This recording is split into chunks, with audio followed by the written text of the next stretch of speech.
Nesse vídeo eu vou mostrar para vocês duas ideias incríveis, uma utilizando madeira pinus e a outra utilizando PVC. Primeiro eu comecei cortando os quadrados de madeira e também estou fazendo o uso da serra-copo para fazer um furo no meio deles. Para lixar a parte interna eu estou utilizando essa lixa de canudo. Tanto na peça maior quanto na peça quadradinha com o furo, eu vou fazer a marcação para fazer um corte no ângulo de 45 graus. Esse é um corte mais decorativo, então não há necessidade de ter tanta precisão. A ferramenta que eu estou utilizando para fazer esse corte em ângulo é a serra de meia esquadria na angulação de 45 graus. Mas se você não tem essa serra, você consegue fazer esse corte utilizando a serra tico-tico. E agora, para deixar um acabamento arredondado, eu estou utilizando a tupia laminadora invertida. Nesse projeto eu vou utilizar o gabarito para colocar cavilhas. Então, com esse gabarito vai me auxiliar na furação e para que todos os furos saiam do mesmo tamanho, eu também estou utilizando essa pecinha que é um limitador de broca. Com esse limitador, você consegue ter precisão em todos os furos para você não ter surpresa lá no final, para que você não tenha furado demais para a cavilha sumir na peça, ou então que você tenha furado de menos e a cavilha ficar aparecendo. E quando você faz a colocação de cavilhas na peça, você precisa que as duas peças estejam com a mesma distância de furação. Então esse gabarito permite com que você tenha essa precisão. E antes de fazer a colagem na peça, é importante que você teste já com a cavilha dentro da superfície, que é para saber se todas as peças estão alinhadas para você não ter que fazer ajuste após a colagem. Tudo certinho? Então agora chegou o momento de colar. A cola que eu utilizo para fazer meus trabalhos é a Udi Udi 3, que é uma cola atóxica, ela tem resistência à água e você pode fazer em todos os tipos de projetos. Além disso, ela tem uma grande vantagem que é de não deixar a peça amarelada. Ela deixa a peça incolor no momento da secagem da cola. Depois da peça estar totalmente colada, agora eu vou fazer aí o arredondado de todas as bordas utilizando a mesma tupia laminadora invertida. Esse arredondado é opcional. E agora eu vou utilizar o gabarito 90 graus para me auxiliar na montagem dessas duas peças de madeira pinus que servirão de suporte para esse projeto. Primeiro utilizei uma broca escariadora para fazer um pequeno rebaixo.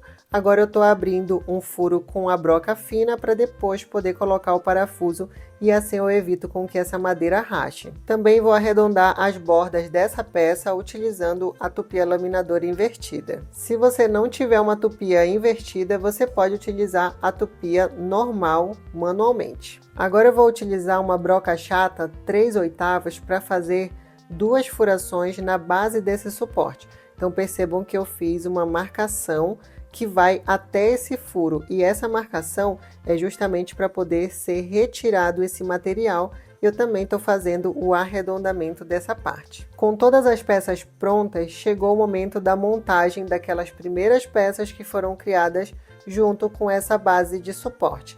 Então a colocação dessas peças de cima, elas serão colocadas em ângulos. Então primeiro eu fiz a marcação para depois fazer o pré-furo, que é para marcar a distância do parafuso de um lado para outro da peça. Para dar um toque especial nesse projeto, eu também fiz o desenho de um cacho de uva na máquina laser. Agora chegou a vez de fixar todos os objetos, então como eu já tinha feito um pré-furo antes, agora fica mais fácil de fazer essa fixação. Como a madeira pinus é um tipo de madeira mais porosa, ela necessita de um tratamento especial, então por isso eu estou utilizando a Smart Resina para fazer esse selamento que vai fechar os poros da madeira, conservando a superfície bonita por mais tempo. E esse daqui é o resultado final. Eu quero que vocês me contem aqui nos comentários o que vocês acharam desse projeto. O tipo de madeira utilizado é opcional. O importante é que vocês peguem todos os detalhes da técnica da produção desse projeto. Eu vou deixar mais detalhes desse projeto aqui na descrição do vídeo. E agora vamos para a segunda ideia muito legal utilizando cano de PVC. Primeiro já vamos começar com a lista de materiais. Nesse projeto eu vou estar utilizando um cano de PVC de 75 milímetros e também vou utilizar um cap da mesma proporção. Também vou utilizar a garrafa PET transparente de 2 litros e mais essa garrafa de iogurte vou recortar somente a parte de cima para ser utilizado junto com o bocal. também vou estar utilizando o bocal junto com o cabo duplo e mais as tintas spray com a cor da sua preferência. Primeiro eu vou começar cortando o cano de PVC com a medida de 40 centímetros. Você pode cortar o cano de PVC utilizando uma serrinha, assim como eu estou fazendo. Agora que o cano de PVC já está cortado, eu vou fazer o encaixe do cap. Só que esse cap possui uma borda que nesse momento, nesse projeto, não vai ser necessário. Então por isso eu vou aproveitar somente a parte de cima e vou fazer o corte dessa borda utilizando também a serrinha de mão. Esse pedaço do cap ficou com 3 centímetros de largura. Então por isso eu vou recortar agora mais 3 centímetros do próprio cano de PVC, que é para essa parte do cano ficar completamente dentro do cap. Aqui você tem duas opções de corte. Ou você corta só o cano de PVC, assim como eu estou fazendo, ou então você faz a colocação, o encaixe do cap no cano de PVC, e aí você corta rente à borda. Também vou passar uma lixa na borda do cano de PVC, que é para tirar esse excesso de material que fica logo após você fazer o corte. Então, para que esse cano encaixe no cap, é preciso que a superfície esteja completamente lisa. Então, olha só como essas duas peças se encaixam. Então essa primeira parte já está pronta. Agora eu vou pegar a furadeira com uma broca para madeira e vou fazer um furo no cano de PVC, na parte em que vai ficar mais próxima do chão.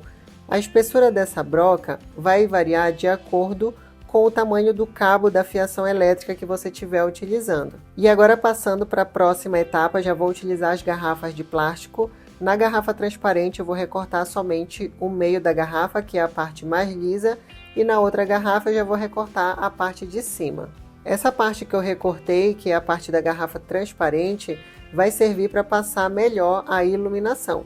Já essa outra garrafa em que eu deixei essa boca roscada, vai servir certinho para colocar o bocal, para poder fazer o encaixe do bocal com mais facilidade. Essa peça, junto com o bocal, vai ficar exatamente dentro do cano de PVC.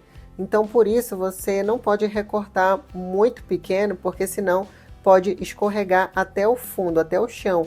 Então, ela precisa estar num tamanho ideal para que ela fique bem firme dentro do cano. Já o pedaço transparente é a parte em que vai juntar o cap com o cano de PVC, porque eles vão ficar de maneira separada para que fique uma boa iluminação. Com as peças todas cortadas, agora chegou a vez de fazer a pintura e a pigmentação. Então aqui eu vou utilizar no plástico transparente, eu vou colocar a cor branca só para ficar mais leitoso, mais translúcido, e no cano de PVC junto com o cap, eu já vou fazer a pintura na cor preta, utilizando uma tinta spray comum. E agora sim, com as peças devidamente pintadas, vamos começar o processo de montagem. Então a primeira parte da montagem já foi feita, que foi fazer a colocação do bocal junto com aquela parte da garrafa de iogurte. Então aqui o bocal já está dentro do cano de PVC. Olha só como foi que ele ficou, totalmente na parte de dentro, que é para não aparecer a lâmpada na parte de cima, da onde está o plástico transparente, que na verdade agora ele está um plástico branco. Então agora eu vou passar a fiação, que no caso é o cabo duplo. Então eu vou primeiro passar a fiação já colocando naquele buraquinho que foi feito, que vai ficar mais próximo do chão. Já vou encaixar a lâmpada, porque senão vai ficar difícil de colocar depois, e vou puxar totalmente o fio. Para colar o plástico branco, tanto no cano quanto no cap, a melhor opção que eu encontrei foi utilizando a cola instantânea. E depois que você faz essa colagem, a luminária já está pronta. Olha como fica sensacional, e a noite então fica maravilhosa. Esse é um tipo de produto que você consegue economizar muito fazendo você mesmo com materiais acessíveis. Agora eu quero saber de vocês. Coloque aqui nos comentários se vocês curtiram esse projeto. Um grande beijo, fiquem com Deus e até os próximos vídeos com mais dicas legais.